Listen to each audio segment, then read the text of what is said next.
Ocean Recovery Community Alliance. Again, sorry for the tough technical difficulties. My name is Kevin Carmignani, and I'm the project manager of ORCA.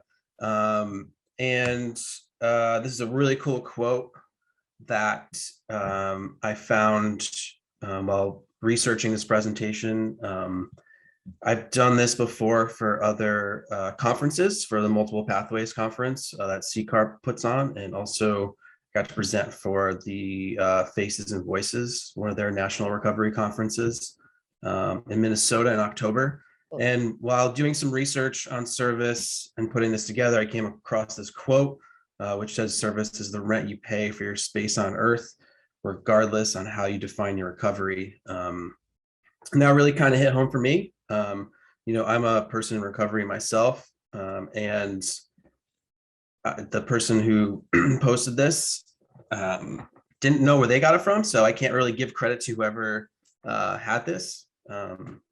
But it just kind of hit me at home, because for me in my recovery, I kind of just went through the motions for a while and didn't really think about the bigger picture. And when I had a chance to get involved in my community doing other things outside of working on myself, this whole kind of I had this revelation, and being a part of ORCA and kind of getting involved in stuff kind of just this kind of lit a fire in my recovery. So another little bit introduction. Again, like I said, a person in recovery. I've been in recovery for over 8 years. Kind of my pathway for recovery, I kind of found through the outdoors. I had a little bit of a base in 12-step, the 12-step foundation, and kind of veered away from that and started to try new things. And I came across trying different sports, being active outside and kind of being in nature. And that's where I kind of find my spirituality. Also, I have to apologize. My allergies are really kicking my butt the last 4 days since Saturday. So I don't usually sound like this, but we'll get through this without any cough drops or coughing or sneezing. So that's, being outdoors all the time. It's kind of the side effects of it, but I'm cool with it. So before getting involved in ORCA, I worked as a recovery coach for about 5 years. I worked in many different capacities. I've worked with adolescents in an inpatient program.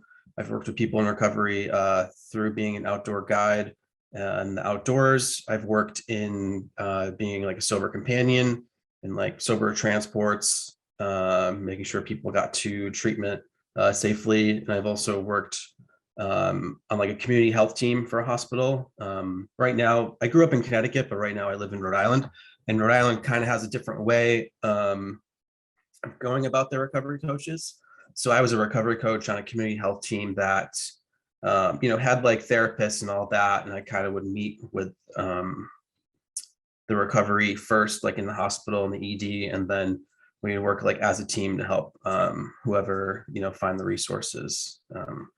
So funny enough, I did not go to school to be a recovery coach. I got my bachelor's in audio and radio, worked at radio stations in New York City and Hartford, started podcasts.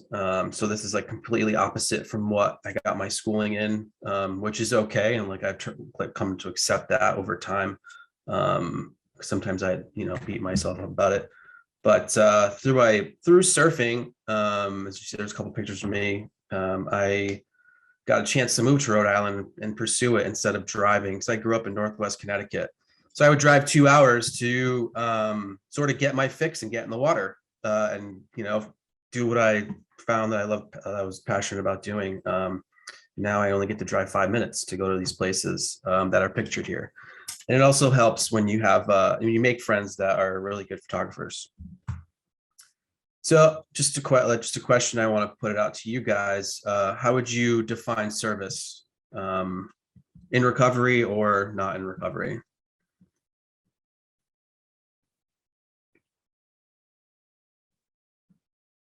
Anyone? Go ahead, Thomas. Hi, I'm Tom. I'm a recovering addict. Yeah, service started for me. I can tell you where it started for me. It started with the coffee in the Nice. meetings, and Yeah. then I work at Liberation Pro. I was working at Liberation Program recently. I've worked in the rehab system for about 17 years, only as support staff. Decided I relapsed, and then now I'm back 2 years. I'm just getting back into it's a different view of life. Service for me is I believe in I have a higher power. I'll put it that way. I go to church. Right. I had to both service there and service and service to God first, helping other people and trust. Having trust in people. Basically, that's for Nice. me. Thanks. Great. Thank you. Anyone else?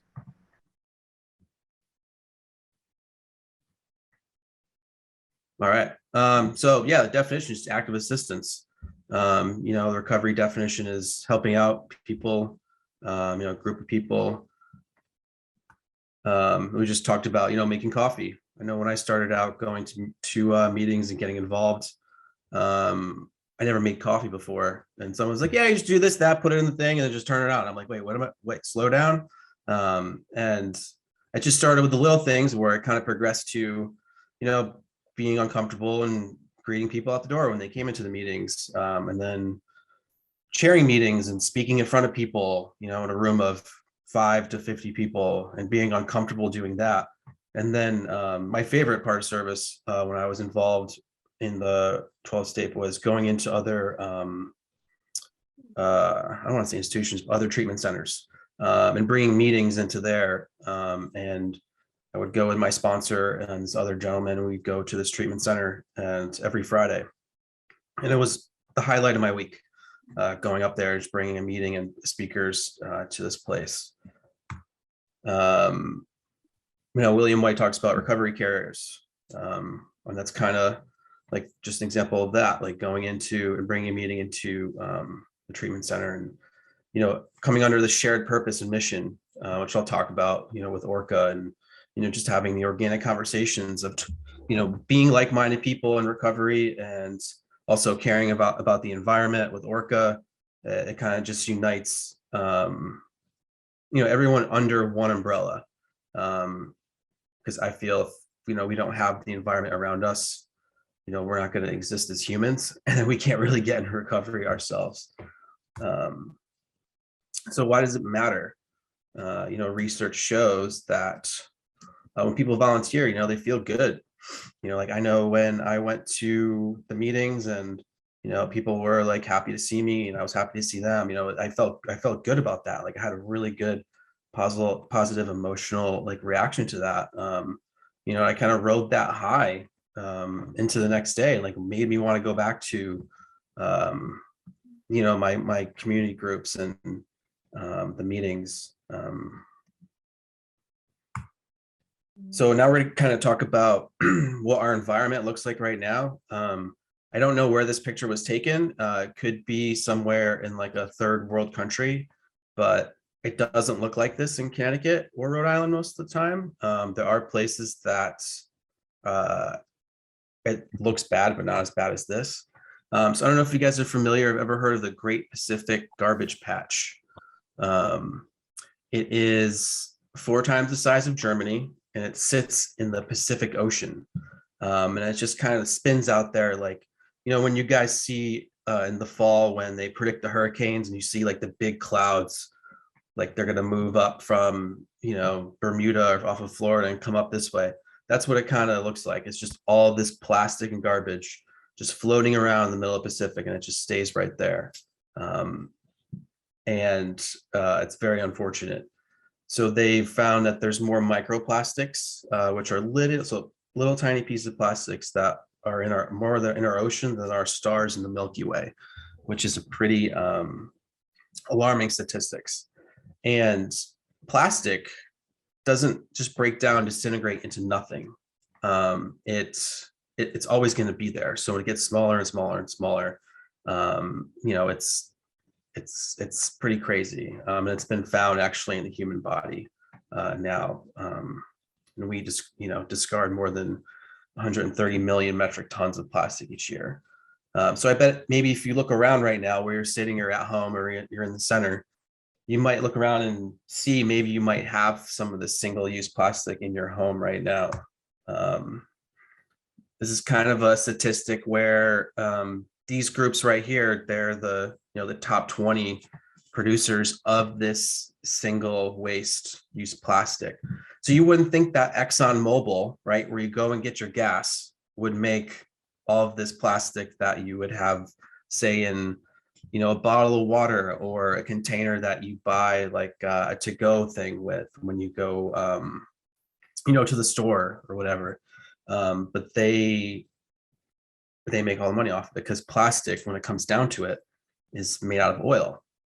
So all these oil companies profit off of the 24 pack of plastic water bottles that you buy at the store and bring home.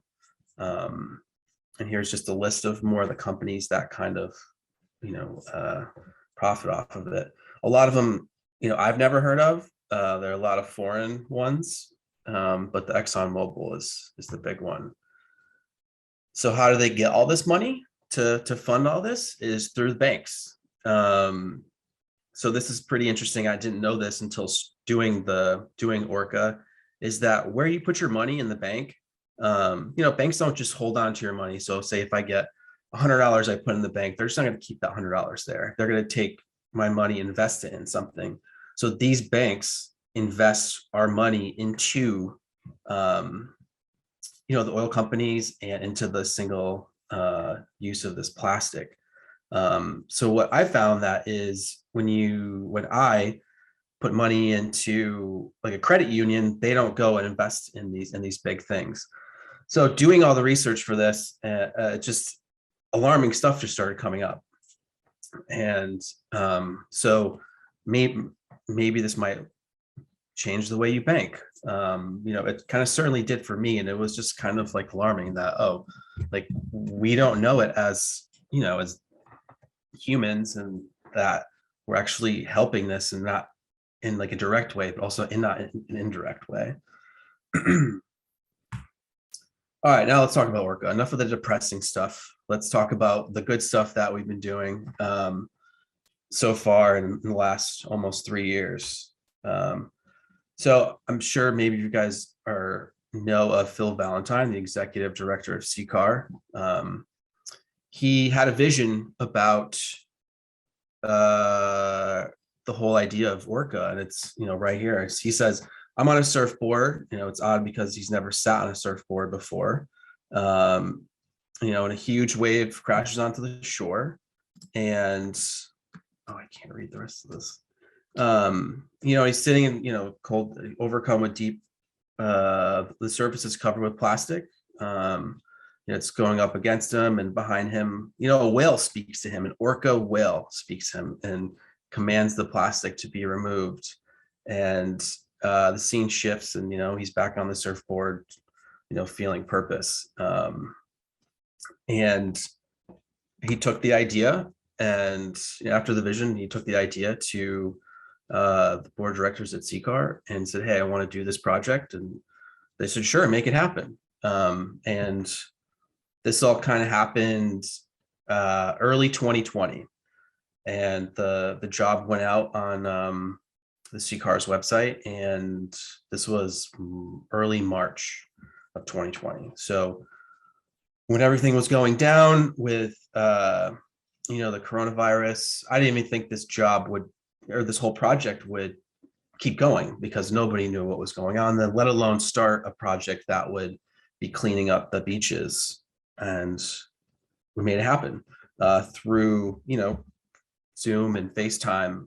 So it was pretty cool. A little unconventional, but I think I've had a very unconventional, untraditional life so far. So ORCA, right? Ocean, the blue that occupies 71% of our planet. That's pretty simple, right? So the R, it's gonna mean a couple different things. The recovery of our oceans and waterways, and also, our own personal recovery.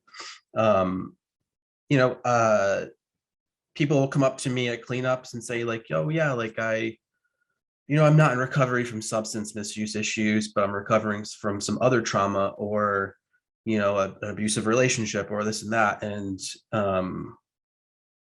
it's great because it can just mean anything to anyone, in their own struggles. And I got some really good stories I can tell you guys later on. Community, of course, like the community that the cleanups take place in, the community as a whole that supports ORCA, the communities that we go into, and the alliance part. So businesses, organizations, recovery organizations, environmental groups, universities, schools, school districts.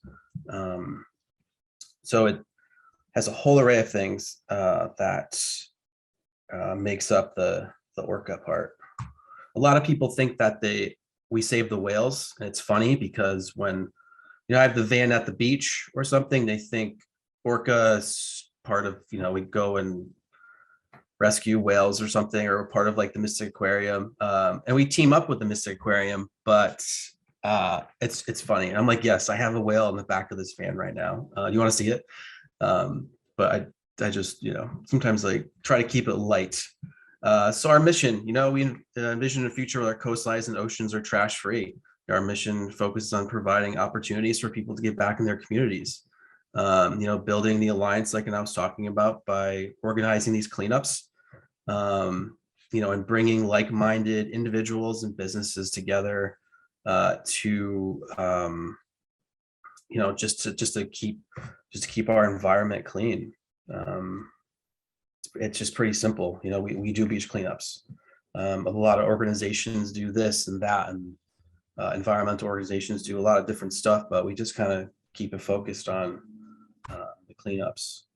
Like I said, I was interviewed early in 2020. I myself, after moving here, I participated in a lot of beach cleanups through other organizations, hearing about it through other people and surfers in the community. And honestly, I would do it myself sometimes after surfing or like walking the beach, because I would just notice it all the time.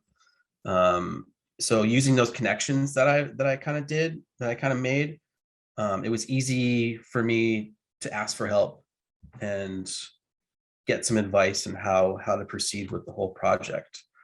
So a little background on how this even comes, how to even go about doing cleanup, like determining the site.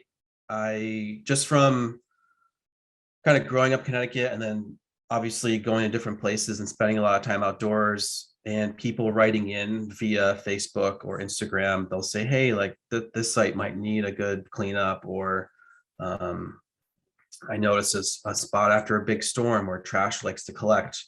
I'll go and check it out. But I always like to ask for permission. Building relationships in the community with the state and the towns. Sometimes you just can't go somewhere and just have a cleanup because there might be other stuff going on. So it's always good for me to say, hey, like just a simple email or a phone call. I would like to do a cleanup at this spot. Give them like a month's notice in advance, and they say, yeah, sure. Because I always want to, with the cleanups, it's always, there has to be places for people to park and a way to get rid of the trash, because it can't be just hauling trash around everywhere. And then I reach out to local partners. Hey, do you want to get involved in this? This is something that you might be interested in teaming up with. I go online and I make a flyer for the event to promote on social media, and then I put it out there to the masses, and people register, or they come and they show up, and we kind of, it's weather dependent. I'm not going to do a cleanup if it's thunder and lightning out, because that obviously will put people in danger. But we've done some cleanups where it was raining a little bit, but we still got it done. Another thing too is, just like recovery, how I have to stay on top of my recovery every day. We do cleanups all year round. And that surprises a lot of people, because they think, oh, well, maybe we do a cleanup on Earth Day, which just happened a couple of weeks ago. And then like that's it. I did my community service. Like, no, this is a all year effort. And I think that's what kind of puts ORCA over the top, above everyone else, in terms of like the environmental. The challenges so far, I mean, sometimes places say no. there was a couple towns that just said, no, you know what, we're good. And I'm just like, okay, that's fine. You know, that's sometimes, you know, just doesn't work out, and I get it. Um, so again, like we have cleanup supplies that people use because during the pandemic, I don't, you know, people, I didn't want anyone touching anything, and people didn't even want to be around people. So we have these really cool supplies that you'll see in the pictures that I'll show you coming up. We have like a whole, I like to call it like base camp, where we have the tent, all the equipment, depending on where we are, maybe some coffee, get people signed in with their equipment and send them right off. Kind of show them where, or point to where there might be certain areas where it might be points of interest. They could come back with a full trash bag, give them a new one, they go right back out, or they say, hey, I'm done for the day. All right, great, thanks for coming out. We weigh all the trash, so that way we can collect data just in case we need it, or for like any legislative stuff, like you know, I'll talk about later. There was like a challenge where we collected certain trash so that we can ban something, and kind of we give that data to the other organizations who go to the state house and lobby for stuff. But we write down all the spots and where we picked it up. So say when it comes to, you know, like I'm going to start doing June. Oh, what did I do in June last year, 2 years before? Oh, I did this spot and that spot. Okay, let's go back there and see how it is. And then I'll go out and scout that location and see if it might need another one. So this is what the promotional flyers look like. And these were two from last year's cleanups. On the left, you know, as you see in the bottom, there's, you know, all these other organizations. So you have a couple surf shops, you have, you know, a coffee house that provided free coffee to the volunteers. Then you have the Mystic Aquarium, like animal rescue program. So these are all different organizations that I just, you know, built the relationships with, or they'll see online like, oh, like I would like to help out with this cleanup, and it's like, oh, well, do they align of, you know, what the ORCA's missions is? And yes, and okay, yeah, how can you help out? But it's pretty simple. I try to make the flyers fun. This one's kind of pretty easy with, you know, obviously it being Earth Day and just the globe, but just simple, right? April 11 a.m., April 24th, where it's going to be at, where we're going to park. Yeah, and it's just simple in the QR code. And then on the right is another one we did last year with another recovery organization. And I can't see the other one on the other side, but it's just pretty simple, kind of sticks out, gets people's attention. And we've done, I don't know, like 130 cleanups. So after doing 130 flyers, it's kind of hard to get new material and keep it kind of green. So this is what our social media looks like. This, if you're not familiar with Instagram, this is what Instagram looks like when you pull up someone's page. Again, simple. The logo, what we are, how much pounds we've collected. This is probably from 3 weeks ago. So we were at 34,000 pounds collected 2 weeks ago. Right now we're just north of 36,000 pounds that we've collected. So I like to keep that updated. As you see, this is April 2023. So that's kind of like the calendar people can pull up, and it's pinned to the profile. So it comes up, it'll stay like right there the entire time. And then on the right is kind of what our posts look like. And I'll get into those pictures a little bit more throughout the presentation. But it's just simple, like where we're going to be at, the after pictures from the cleanup. And if we're doing any special raffles, it's all right there. So people can go back as a reference and check them all out. But our social media has been doing really well in the last 2 months. A trick that I kind of figured out is reaching out to bigger social media accounts that have, you know, 50,000, 90,000, 100,000 followers, And I did that with one that's specific to Rhode Island, and they had 90,000 followers. So what I did was I sent them a message like, hey, this is like what we do, because I noticed that they followed ORCA. And like, can we collaborate on a post? So when you collaborate on a post, it comes up under both accounts. So when I posted something and invited this account to do it, it came, when I posted it, it came under the ORCA account and it came under that account. So right now, over like 15,000 people saw one of the flyers specific to one cleanup.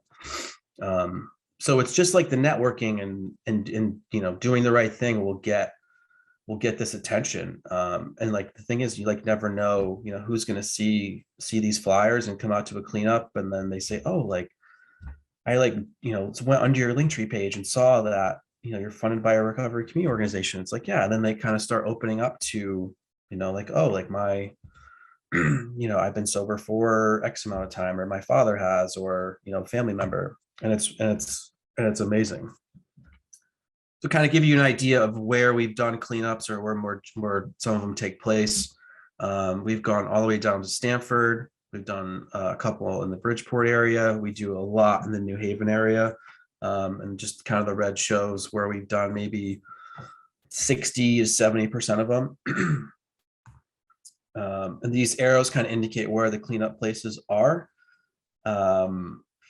So when we get like the big nor'easters in the winter, and we get the hurricanes in the fall, a lot of the trash collects on the right side, where you see Charlestown, and where it says 108 there.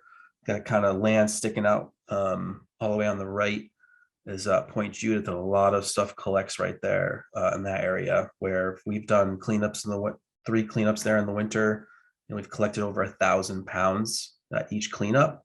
50 to 60% of that being tires and lobster traps, but still it's a lot, and it's unfortunate, but that kind of just where everything kind of just like catches. But yeah, I don't have like a pointer thing, or can I point at stuff? But there's a lot of stuff comes through there. All right, our first cleanup, this is what it looked like. It was actually kind of unique in a way, because again, I reached out to a local place where they did kayak and stand-up paddleboard rentals, and just said, hey, like, you know, I just started this new thing. Like, do you mind if we do our first cleanup with you? And he's like, yeah, sure, would love that. And this is right on the Mystic River in Mystic, Connecticut. And what the guy at, well, the place was Adventure Mystic. And the guy, Jeff, who owns the place, was like, yeah, whoever comes out to the cleanup, they could take a kayak or a paddleboard out and paddle around the river and collect trash while they do it. So people got to get outside on a nice day in July, a kayak rental like for free, and a paddleboard rental, and collect trash. And it was great. I mean, we only collected 53 pounds, and there was 17 of us, but it was kind of like the unconventional way of doing like a first cleanup, because it wasn't on a beach, but it was so much fun. And this is what our setup looked like. It's come a long way since then. Here's a list of all the organizations we've partnered up in the last almost 3 years. Like I said before, anywhere from recovery community organizations to the different centers in Connecticut, to, you know, Mystic Aquarium, to, you know, we've done cleanups with like elementary schools, but we've done cleanups with University of Connecticut, with different clubs from the University of Rhode Island, other environmental organizations. It's surf shops, coffee shops. I mean, this list has grown. I mean, this is like October, I think I came up with this one. He also has the worst big 3. Oh, I hear somebody. So this is what our setup looks like today. It's a little more fancier than that first setup that you guys saw in July of 2020. So this is what we did into 2021, 43 cleanups in a year, 16,000 pounds of trash in that time. Again, like I said before, we do all year round, so we want to stay on top of it. I like to do a cleanup almost every weekend, depending on if it's a holiday weekend or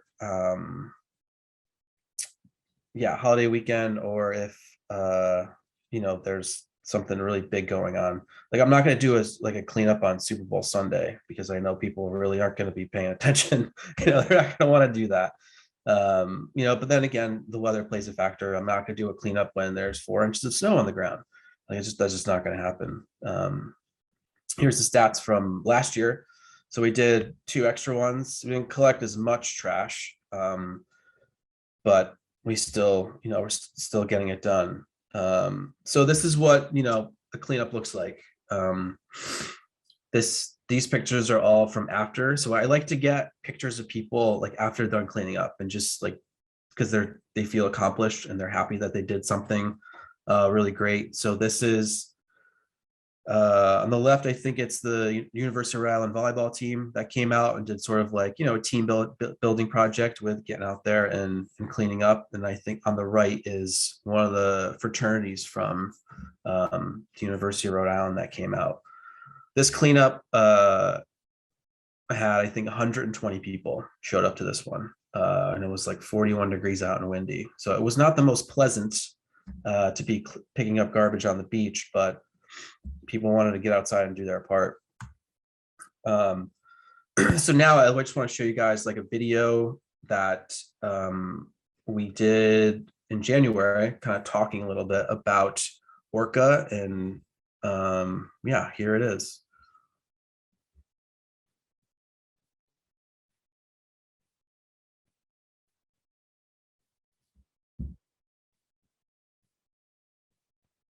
You got to share your sound too.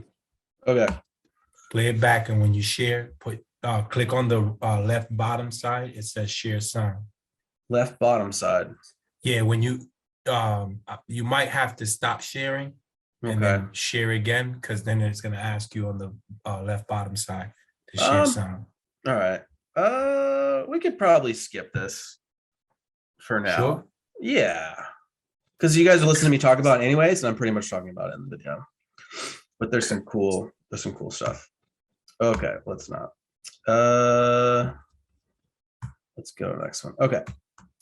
So, like I was saying before, it helps to have a good network of people that take amazing photos.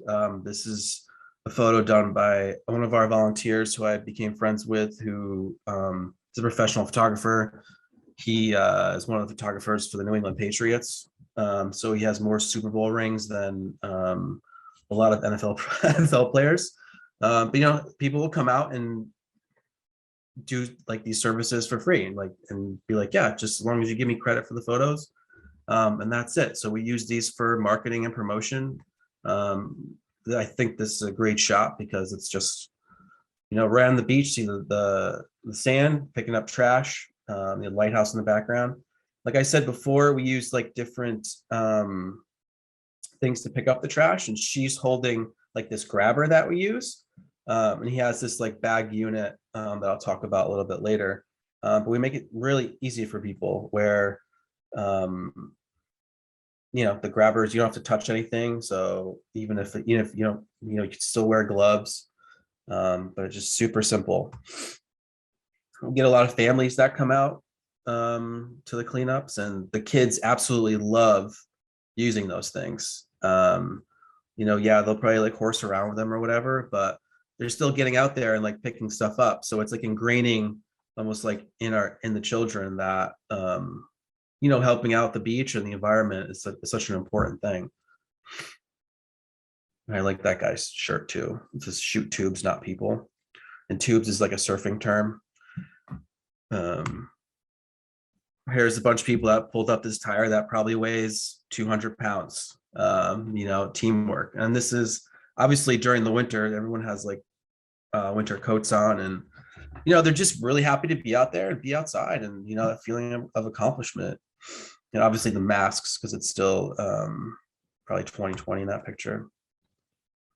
On the left, I partnered up with a class from this elementary school, and the kids wanted to go out and do their own beach little cleanup, like right outside their school. So we went down to the Narragansett Bay just outside of Providence, and they picked up trash for a couple hours, and we kind of like talked about it, and it was a great time, and they absolutely loved it. So that was last summer. On the right is one of the pictures from one of the cleanups we did at the University of Connecticut. And that's one of the student organizations. We did about 3 of those, and each student organization, we kind of put it out there to the student organizations and kind of made it like a competition. Which organizations could collect the most trash, and we rewarded those organizations with a couple prizes. And you'd be surprised how people can get competitive with picking up garbage on the beach with their friends or spouses, saying like, oh, they want to know how much each bag weighs, and they kind of keep track, and it's almost like bragging rights in the friend groups. A lot of stuff. Probably the number one offender of trash that we find is cigarette butts. I don't know how many cigarette butts are in that cut off bottle, but there's got to be like over 100. I think we've collected like thousands and thousands of them in the last 3 years, and it's a big problem. But we team up with this guy who started his own initiative where he does like a cigarette litter prevention program. So he's always helping out us and kind of getting the word out there. On the left is a volunteer fire department that just want to do a cleanup in their area that's right by the water. We did that a couple years ago. So again, it's a networking and getting out there and just talking to people, and seeing people doing the right thing. Just a couple pictures of what we found on the left there. It's just, you find everything. It's like the people ask me what the weirdest thing or the most absurd thing we found. And so far, I don't know. It's a tie between a lot of things. So recently someone found a Bible on the beach, but it wasn't like someone was reading and just left it there. It looked like it was in the ocean for a while. So like kind of just makes you think like, oh, did it come off like a sunken like fish like ship, or like yeah. So that was kind of odd. There was one cleanup where we found a message in a bottle, and the message was from 2 weeks prior to when the cleanup was, and the message was intended for a person to find it. So it was addressed to a specific someone. And it was, and it had a Newport cigarette in there, and then it had a rolled blunt, or whatever the kids call it, in there. Yeah. And it was just very odd. Like, here we are, an organization, that promotes, recovery of the ocean and, recovery in general. And we just find this. It was really odd. But the thing is, it's like, why they didn't leave any matches in the bottle for that person to enjoy whatever they found. So if you were stuck on a stranded island and found that, you'd be going back to the old ages. But anyways, on the right is a picture of a surf competition that donated a bunch of money to us, where sometimes my job can be really cool, and I can just sit on the beach under the ORCA tent and just tell people about ORCA and how they can get involved on a nice sunny day. What's that? More pictures from one of the Yukon cleanups that we did, another student organization. We've had on the right is cadets in the Coast Guard Academy, where they've come out and helped out. I think that was a Halloween cleanup with the aquarium. So we gave awards out, or like prizes out, to like the coolest costume. So we had people in Halloween costumes collecting trash on Halloween weekend one time. And it was pretty cool. But it's also great to see the Coast Guard come out and help. And we've partnered up with a couple of Coast Guard stations along the way, and that's been really cool. Picture of the ORCA van, which I'll talk about in a little bit, and the animal rescue unit van, which it's great that we've partnered up with them. Also, like going back to more of the networking, where I have a good friendship with the person who runs the program, and if they need anything in terms of, oh, there's a seal that beached itself kind of close to where I live, I'll go and check on it for them. And I get to get pretty close, which is pretty cool, but I don't get to touch the seal, obviously, because they're like federally protected animals. So FYI, if you ever see a seal on the beach, don't touch it. It can bite you. It has really sharp teeth, and which you wouldn't think they would, but they do, when it comes to like eating fish and stuff. But you can also get in trouble. But then also they come out to our cleanups and help out. They, bring their crew, and it's a good connection to have in the community. And then on the right is cleanup that we did at the Multiple Pathway Conference a year ago in Florida, and we did like a pre-event cleanup at the conference. So that's a bunch of us with the ORCA t-shirts on in sunny Florida. I'll talk about the left-hand picture in a second, but here's another family that comes out. Kids love the grabbers. So in skip forward. Okay. So in this year, from December until, I don't have an updated picture. So there was an initiative here in Rhode Island where from the end of December until the end of March, we did this thing with all the other environmental organizations in the state where we've picked up as many 50 milliliter nip bottles as we could. And that picture was from last year, to try to ban these from even being sold in the state of Rhode Island, or even get some sort of refundable, you bring them in and get like 5 cents, like a redeemable value for them, which we don't have here. And this guy who we've worked with, his organization, he was like, let's do this for 3 months, take whatever we find to the state house and kind of, lobby, for a bill. And I think he only got like 20,000 of these nip bottles. I mean, these are the 50 milliliters, or they're pretty small. Last year he got 20,000 because these bottles, you can't recycle them. They're too small. They don't fit in certain, the machines in the recycling plant. And they can fit down the grates that, on the street that go into the systems and into the river and then eventually into the ocean. This year, in 3 months, we collected almost 90,000 of them.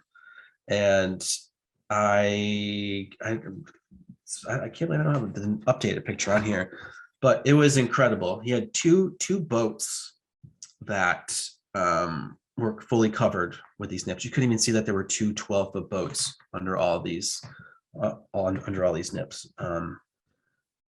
Right now, they're still working out in the state house, but it was something. And people would go out and collect them on their own, and then bring them to the cleanup, like an ORCA cleanup. And they would have 2 bags full, and it was amazing. I mean, in my opinion, they're pretty stupid anyways, because it promotes, drinking and driving, and I can go on down a rabbit hole with that stuff, but I just don't think that they're good for our society. All right, today. So this was our overview flyer from last year. 2 states, 13 towns, 48 cleanups, over 1,000 volunteers, almost 12,000 pounds. So the van, you guys saw this in a couple of pictures. We through donations and fundraisers, and we did what the C-Car had their golf tournament last year, that the proceeds benefited for the van.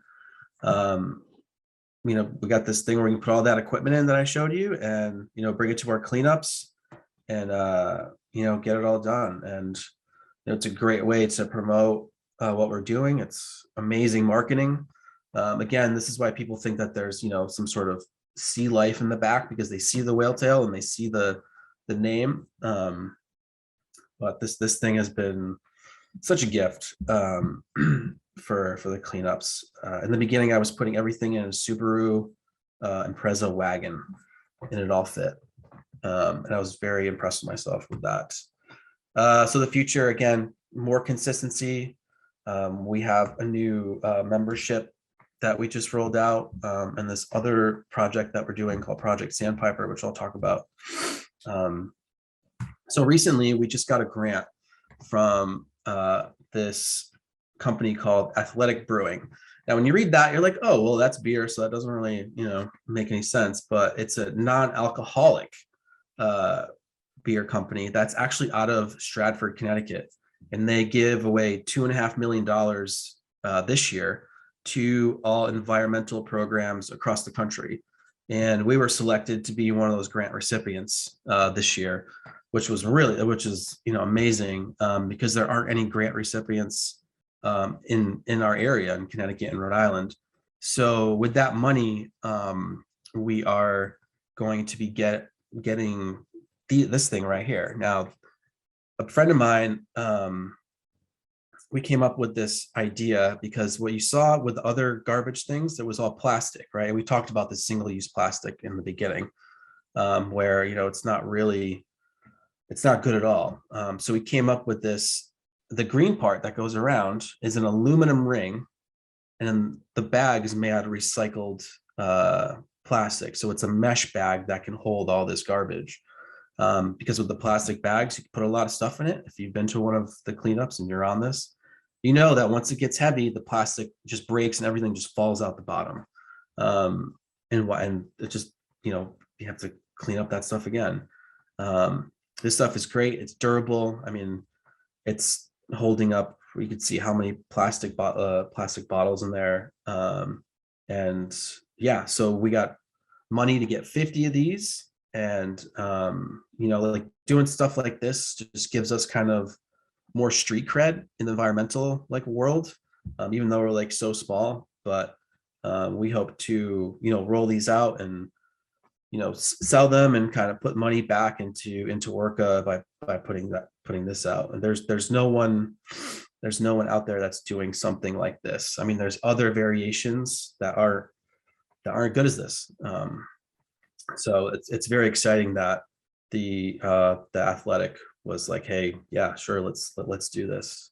And this is kind of an overview of what our membership will look like.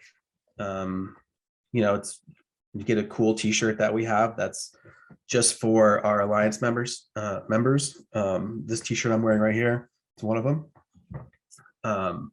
Each T-shirt's made out of 6 recycled bottles, which is really cool. 6 recycled plastic bottles. That's a big selling point. And we have ORCA apparel and gear, but it's not like I want to put a lot of stuff to sell because it's just more stuff. But I made sure that the stuff that we kind of do is kind of made responsibly, and will people wear it? And it's great because for me, seeing a lot of people come out to the cleanups it's great, and I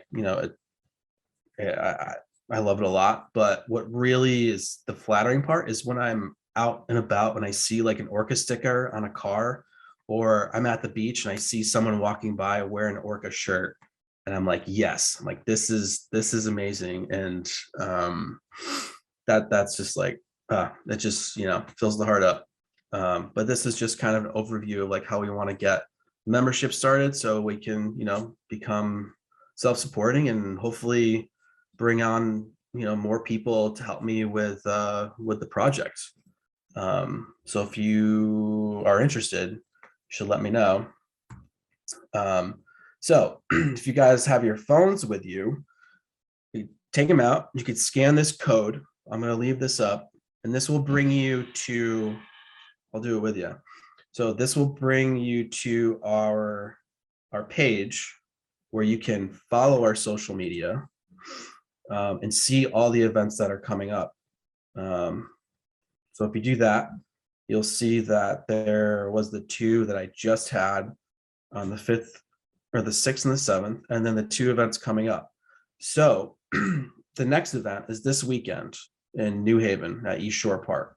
So if you were to tap on that, it will give you where, the time, and then it'll be like a registration where you can sign up for the event.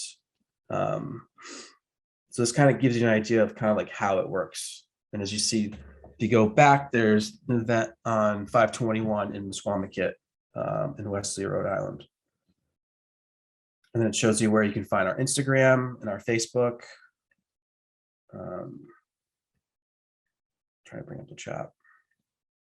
Okay. But yeah, and how you can contact. I see one of you guys follow this. That's great. Thank you. But all the events get posted to Instagram, Facebook, and then they go up right on here that, that same day. And yeah, so, if you guys have questions, or I could take those now. Is that how you want to do it, Michael? Yeah, we could do it like that. You So want to stop sharing? I can't see anybody. You can stop sharing the screen. Stop. Cool. Great.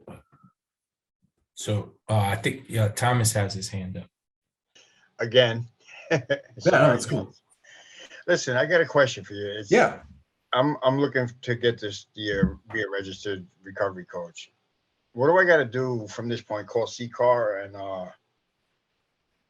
That's a I'm Michael sorry to question. bother you with this kind of stuff. I Oh know no, that's this guy over here. I'll share on the chat who you need to get in contact with. Got it. So you get credit for this, right? Yeah. All right, cool. Well, we could talk after. Okay. Yeah, okay. Yeah. Yeah. I'll leave that alone. Sorry. Oh, it's cool. Totally cool. Let's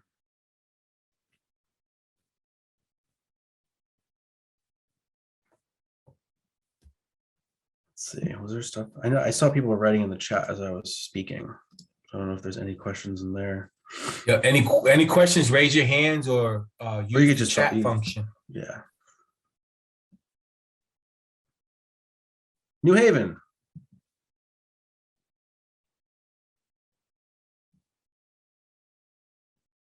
Wait, Rita, I don't think I can hear you. I can't sign up for the webinar thing. Wait. Hold on, Jamie. I think Rita, did you have your hand raised? Yep. Okay. Yeah, I can't hear you.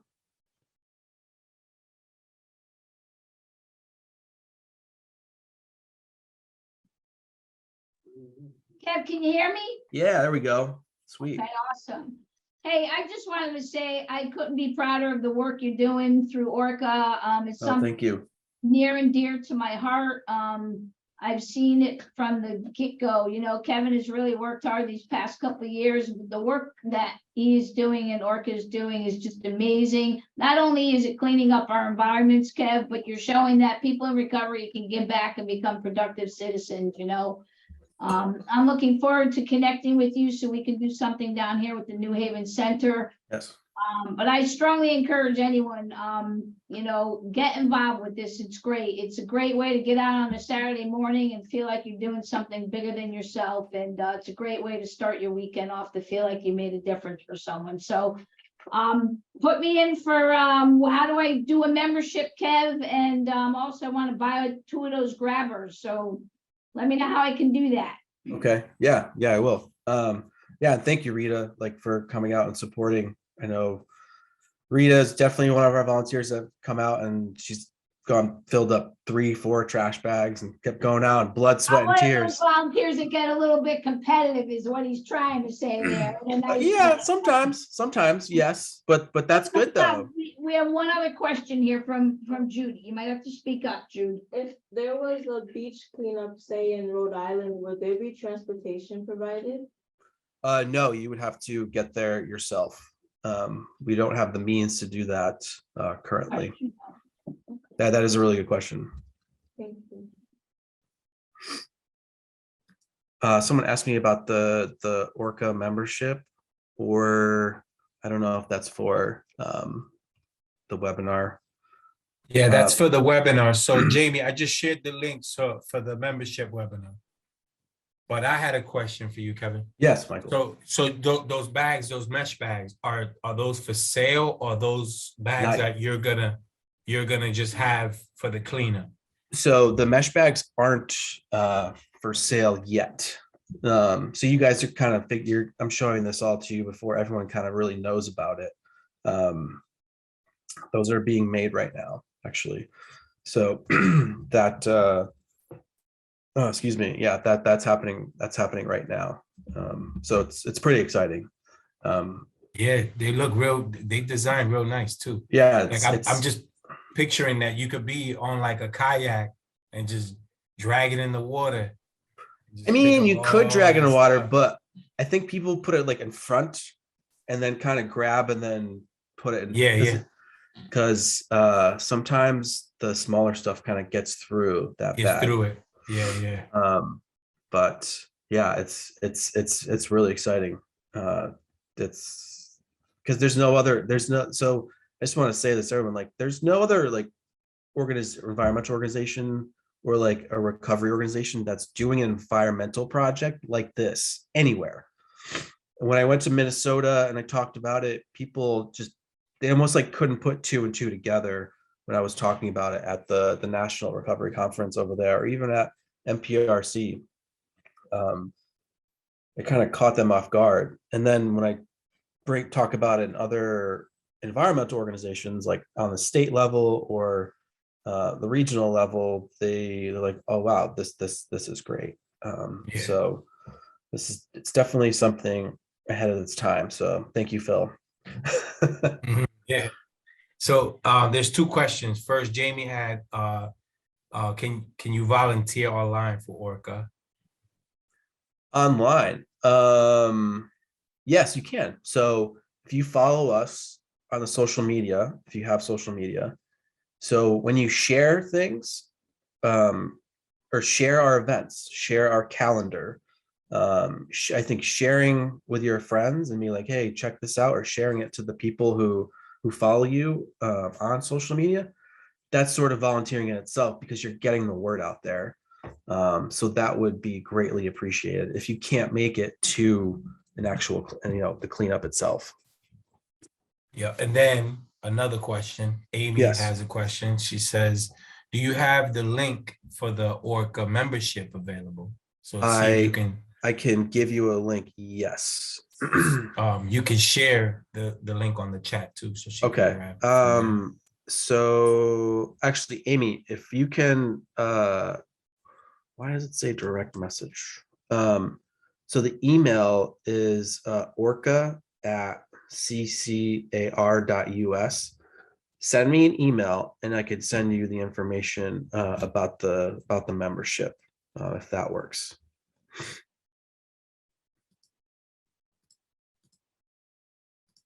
Any other questions, anybody?